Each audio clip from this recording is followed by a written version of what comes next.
Coming up on Theater Talk. I can promise you there isn't a book on horror that has more about theater in it than this book, Shock Value. It's like, these guys, when I would interview these horror guys, you know, they've been interviewed many times, but they'd be like, why is he asking us about Pinter and Beckett and stuff? Theater Talk is made possible in part by the CUNY TV Foundation.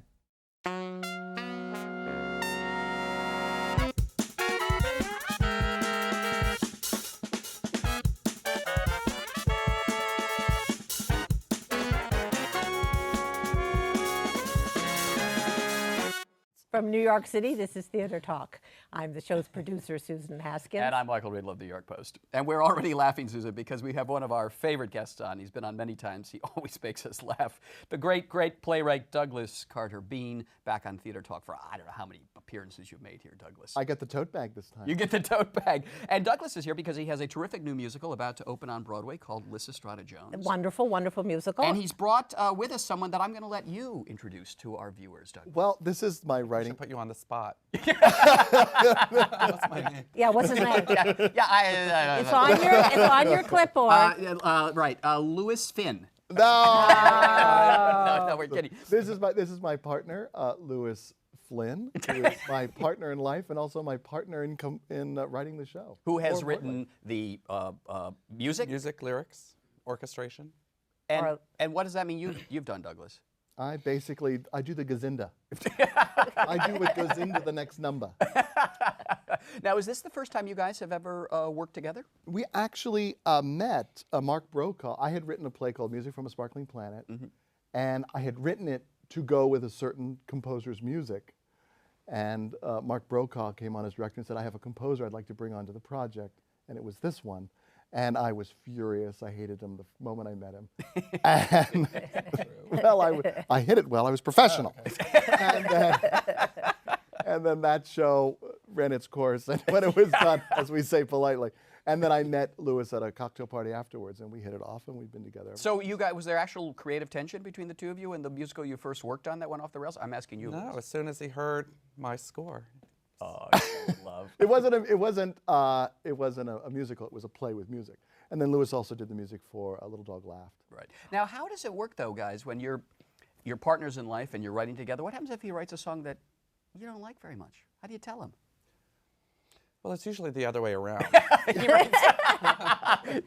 Tell us, Lewis. You don't like, what do you say? No, we just talk about it, work it out. Yeah, I mean, I know. Michael, grown-ups respect each other. That's how it works in the real world. With grown-ups. Gotta hide the bruises. But I mean, you guys have the same voice and tone. I mean, Douglas has a very distinctive sense of humor, and you kind of write in the musical idiom that matches his wacky take on the world? We talk about different numbers, and I'll go and write the song. And discovering the tone of the piece is the challenge from the beginning, to make sure it sort of matches up with the dialogue and the wittiness of it all. And, you know, it's sort of like this. We start, and what ends up going through the filter of our endless conversations is what. Tell us about Lysistrata Jones for people who haven't seen it. Or know how to pronounce it. Well, we were going to get to that. Michael Musto said on this show. It's Lysistrata Jones. No, it's not. Michael Musto went to a very pretentious secondary school. If you actually go on, I know, he was bragging. I went to secondary school. High school for me. No. I love him. I love him. Lysistrata Jones. No, it's in the English pronunciation is Lysistrata. Lysistra. Yes, and then the American pronunciation is Lysistrata. Yeah, that's how I pronounce it. That's with the real people. Tell us about Lysistrata Jones, because it's a take on the great Aristophanes. It's sort of taking the basic premise. I mean, I was looking for a classic story that I could do a real contemporary take on, because musicals that I really love have done that in the 30s, and especially the Rodgers and Hart. Yeah, the Boys stuff. from Syracuse. Exactly right. Yeah. That's those sort. I always loved them, and I said, wouldn't it be great to find a story? And then Lysistrata was like, oh, what if I turned it into some kind of sport and cheerleaders? And that was sort of funny. That sort of made me laugh a little bit. And then I said, Lysistrata Jones doing kind of a bit on Carmen Jones or Cleopatra Jones. And I said, well, now that's funny. That makes you good. And so I showed it to Lewis, and he had written some pop songs I listened to and really loved, and we started working on it together, and we did a reading long time ago. Matter of fact, everyone who was in it is now so old. They couldn't do it. We finally did the show. But it was like, what if she's a house mother at the sorority? Like, it was I know, because Marion Seldes was the lead originally. when She was. working on it. We used her dad's translation. For those who are unfamiliar with the Aristophanes canon, Lysistrata is about women who decide to withhold sex from their husbands. Now you know about that, Michael. Until they stop the Your dating war. What happened? What's your take on this? What are they? Why are they withholding sex from their? Well, I like Penn and Teller. That's right. Without the tricks. Without the rope trick. So the deal is it's the worst basketball in college, worst college basketball team in the world, haven't won a game in 33 years, tying in with the Peloponnesian 33-year war. And it's Athens University. Georgia. No, it's actually it would be upstate New York because they play Ithaca and Syracuse. And I just thought a college setting was great, and so it was the girls won't put out to the boys win a basketball game. Simple as that. What is the style of music that you're working in for this? I'm trying to be as contemporary and radio ready as possible. My influences, my first show I ever saw was Dreamgirls, and I loved hearing songs on the radio, and it just sounded so present. And when we first started talking about this, we wanted to do something that sounded of the day. So a lot of the songs reference, well, orchestrationally, it's a band. It's a real band on stage we have 2 backup singers up there. It's very influenced from Katy Perry to Lady Gaga. So really up to the minute music. Trying to be. Yeah. But what's great is that Lewis is, a Princeton-trained composer, and that he knows how to do a musical theater song. There's a beginning, middle, and an end. Right. It's not like a sort of a jukebox musical where you go in and they start saying, let's hear it for the boy. Yeah. And after 9 minutes, you know that they're hearing it for the boy. They implore you. No, really. Well, it's interesting you say that, because I always thought the genius of Jonathan Larson's score for Rent is that it is really, they're musical theater songs disguised as rock songs. Right. And it's a very tricky thing to pull off, because you hear a lot of, contemporary composers who come into this business, and they just can't write in the musical theater style that a song has to be in. Well, the trick, in most pop songs, you're sitting in one emotion for 3 minutes. It's really very Baroque. You are happy or you are sad, and the choruses repeat, and it's all about sustaining the groove of the song for 3.5 minutes. And in musical theater, you really have to have a journey. We have to let the viewers in on that. Susan and I have banned the word journey from the show because too many actors come on and say journey, and Douglas thinks we should have a drinking game when they come on to say journey. Everyone has to take a sip. Right. Very sly, very Everybody, journey. Cheers, Jerry. You have to start, every verse has to have new information. Every chorus has to reveal something new. Right. And that's what makes it theatrical. Right. Now, I have often been told by book writer friends of mine, Douglas, that you have the most thankless job in the musical theater. Not the way I do it. Man praise 24/7. Oh, yeah. Because as Harvey Fierstein once showed me the first draft of La Cage aux Folles, he wrote a speech for Zaza about, I am not going to hide who I am anymore. It was a beautiful speech, and the last bit was, I am what I am. And little old Jerry Herman said, oh, that's good, took the whole speech, turned it into a huge hit song, of which Harvey never got any money that flowed in from all of the recordings of it. I don't, but we live together, so maybe he'll buy me a hat or something. The Wills will take But I mean, the Wills will take it. But this is what you got to do. You write a scene, and if he's got a song, it's going to become a song. And you have to learn to love that and embrace it and know it's part of the process. I have no ego that way because I write plays. Right. That I can go and just say, like, underscore it. Yeah, that underscoring's too loud. Well, I'm thrilled, actually, though. It is an original American musical comedy, and now you're on Broadway. And here, Good luck, incredible. Boys. It's a tough world. You know that, Douglas. I know it's a tough world, but I think that it's a good show. Yeah. And I always, people say, who's your star? And I said, what was the name of the star in Book of Mormon? That if the show is good, that's the star. That's the star. That's the star. If you guys win a Tony Award, who's going to speak first, you or Aristophanes? Aristophanes. Well, I don't according think Aristophanes will have a chance. That's From my experience. well said. All right, Douglas Carter Beane, and your name again, sir? Lewis. Lewis Flinn, Flinn. the composer, lyricist, orchestrator of the terrific new musical Lysistrata Jones, with a book by Douglas Carter Beane. It's great fun, guys. Good luck with the show. Thank Thank you.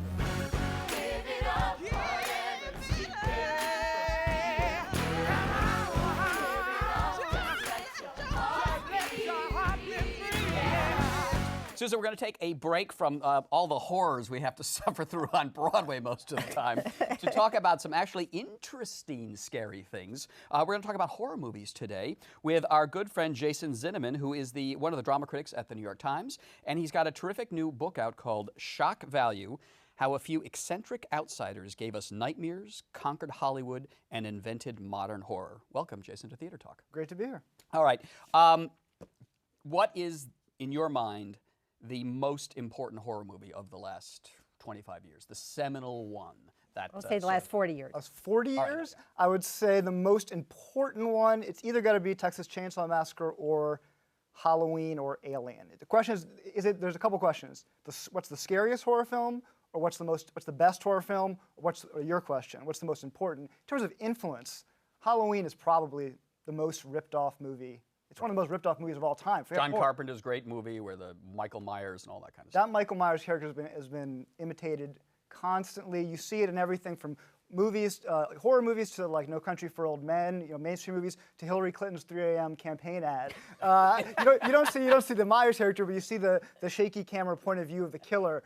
You see everyone rips that movie off, and it basically spawned the slasher boom of the 80s. But what's fascinating about Halloween, because it's one of my favorite movies, and I watch it around the Halloween time. It's on AMC, round the clock.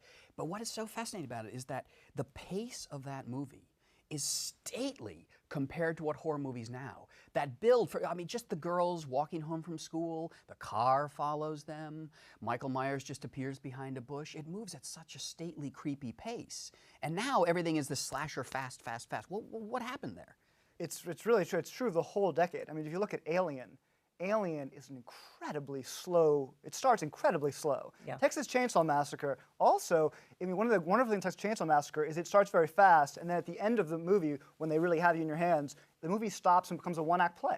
This is true of all movies. Editing has sped up.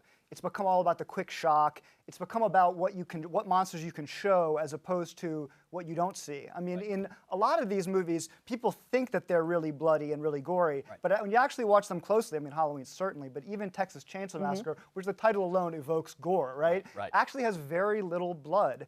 What I read about in the book is that a lot of these directors are trying to answer this thing which I call the monster problem. And the monster problem essentially is every horror audience wants the same thing, which is to see the monster. The problem is that when they do see it, it's an anticlimax. So how do you get around that problem? Well, one way in Halloween is to keep the monster off screen. Another way, you look at Michael Myers. He's this mask. Exactly. He has no psychology, no backstory. He's this very weird experimental character in the middle of an otherwise realistic suburban Everytown. And an easy monster to create, you point out. Michael Myers was not a big special effect. Well, one of the things I love about the genre is you see how basically a lack of money, right? Like makes it better. Makes it better. Basically, how I think the story of modern horror is the story of how commercial, sometimes crass instincts create art. Well, let's look back to Night of the Living Dead, even before Halloween, back to 1968, how they created the scariest movie I've ever seen with just, some innards from a local stockyard, right? Yeah, exactly. Well, they invented the zombie movie. Yeah. Even though George Romero didn't even call it a zombie at the time, it was something totally new. But it was several things that were trailblazing with that movie. One was the gore, which was fairly unusual. But also, that movie was interpreted at the time as a political statement. They had an African-American hero who fought off all the zombies, and in the end of the movie, a law enforcement officer guns him down randomly in this act of real bleak violence.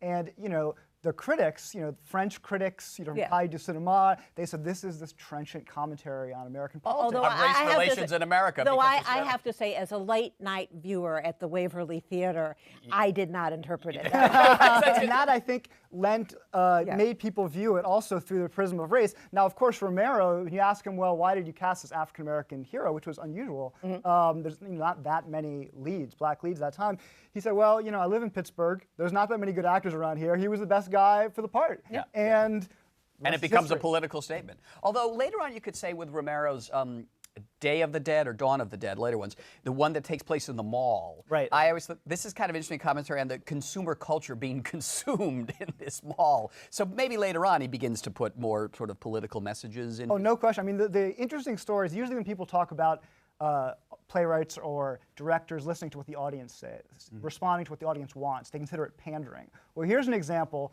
of Romero saw the response, and he thought to himself, all right, if I'm going to make another zombie movie, it's got to have a political statement. Yeah. So Dawn of the Dead, there was no question. He hit you over the head with this political statement, and every zombie movie since then has had this strong metaphorical content, which has made it better. So in a way, horror is an interesting genre because the filmmakers have a relationship with the audience. It's not pandering, and by listening to the audience, they made better movies. Interesting. Now, you call them a few eccentric outsiders. What do you mean they were outsiders? Well, it's interesting. I mean, this book is based in reporting. It's not. Yeah, you talked to a lot of the surviving people. I talked to them all, Yeah. and my idea was not to there's criticism in here too, but the heart of it is I went to talk to people who made all these movies, people from the studios, people who acted in them, and I tried to figure out what do they have in common.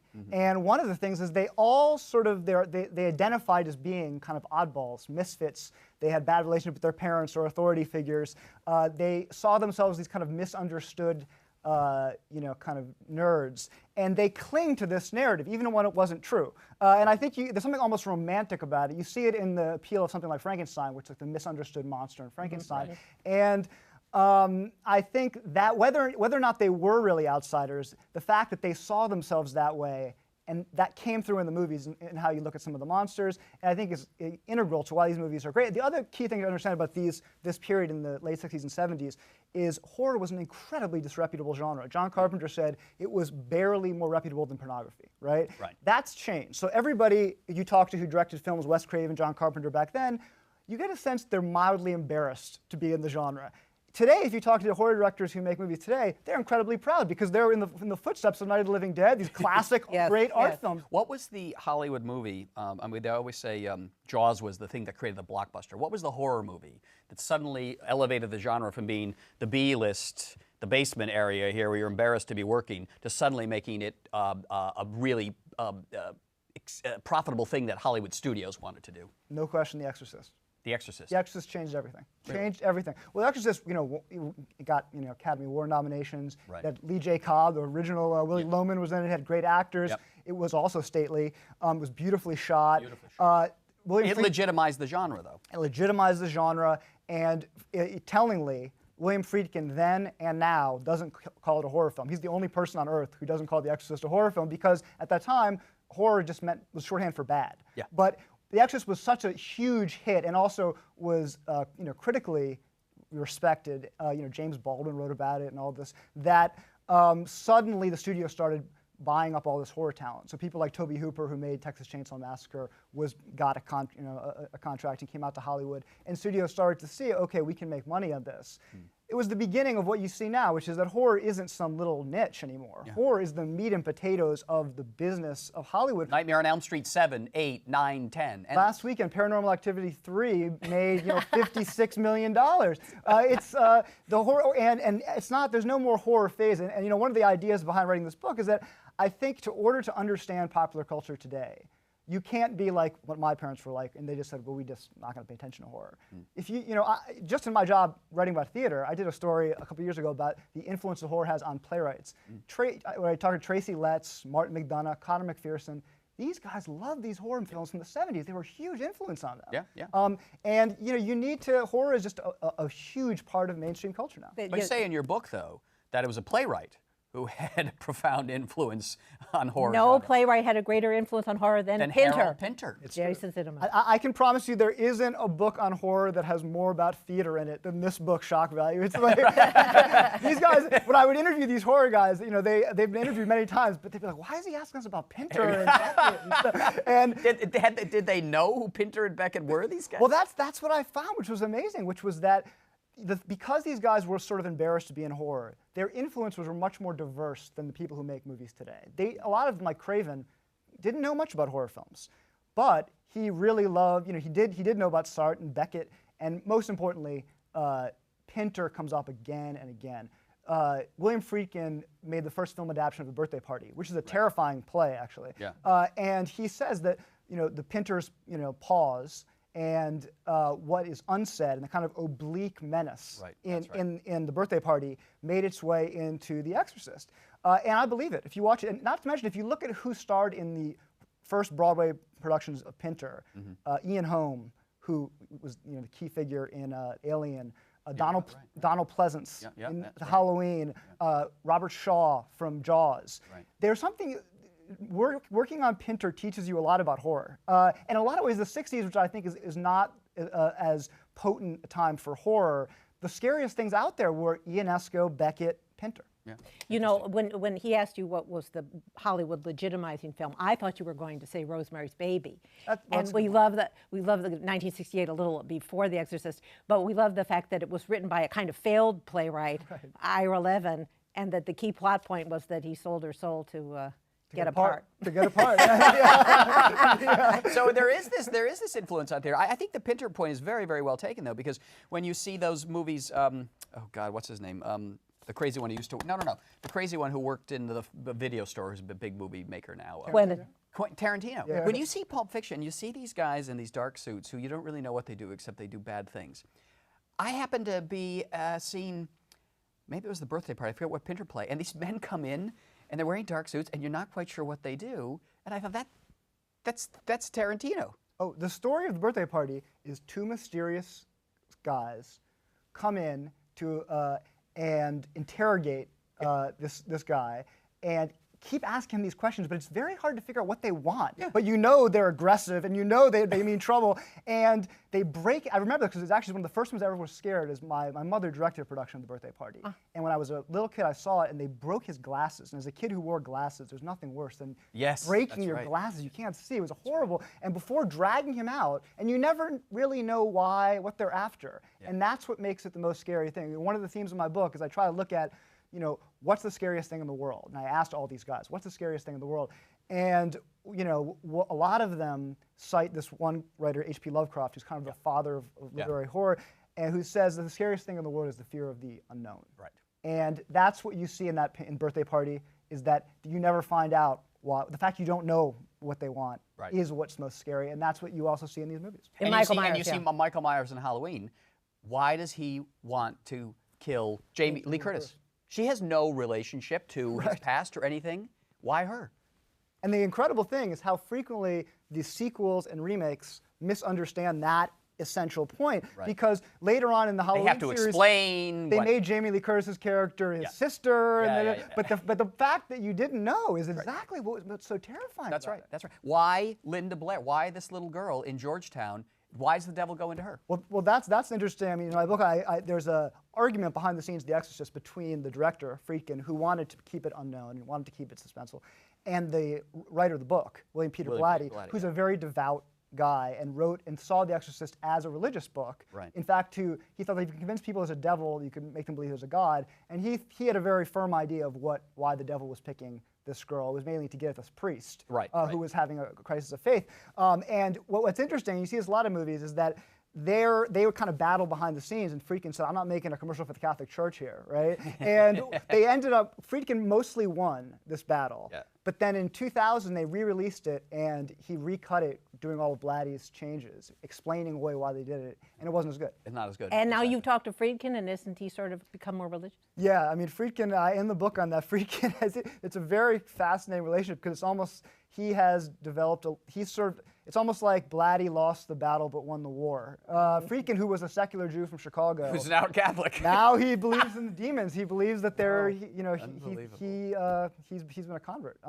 So I just want to wrap it up. I got to ask you, of this list of great movies, what movie still scares you? You looked at them all. What movie do you watch and you? It's a good question because it's hard to be scared by a movie you've seen it several times. Exactly. I think the one movie that always gets me is Texas Chainsaw Massacre, Really? which is it's not because it doesn't scare me as much as the first time I saw it, Right. but it's better every time I see it. It's a much more complicated movie than it first appears, and the dynamic of the family of cannibals, they turns out they seem more like my family or your family than you think. The more you look the at more you watch it, you're like, that reminds me of a few dinners I've had. The book is called Shock Value: How a Few Eccentric Outsiders Gave Us Nightmares, Conquered Hollywood, and Invented Modern Horror, by our good friend Jason Zinoman, who's also a drama critic for the New York Times. And this book is available on Kindle. It's available on iBooks as well as your local. And the old-fashioned kind of thing that I still use, an actual book from Penguin. Jason, thanks a lot. Good discussion. Thanks so much. Thank you. Appreciate it.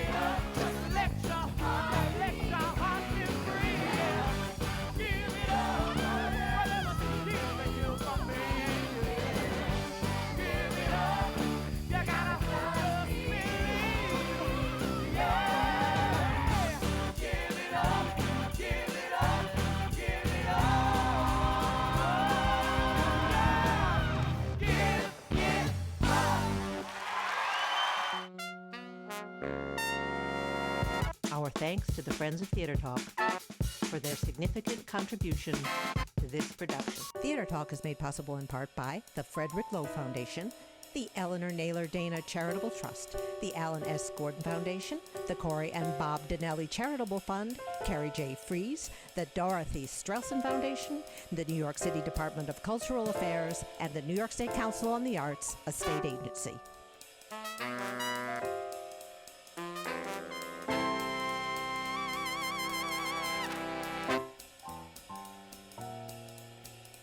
We welcome your questions or comments for Theater Talk.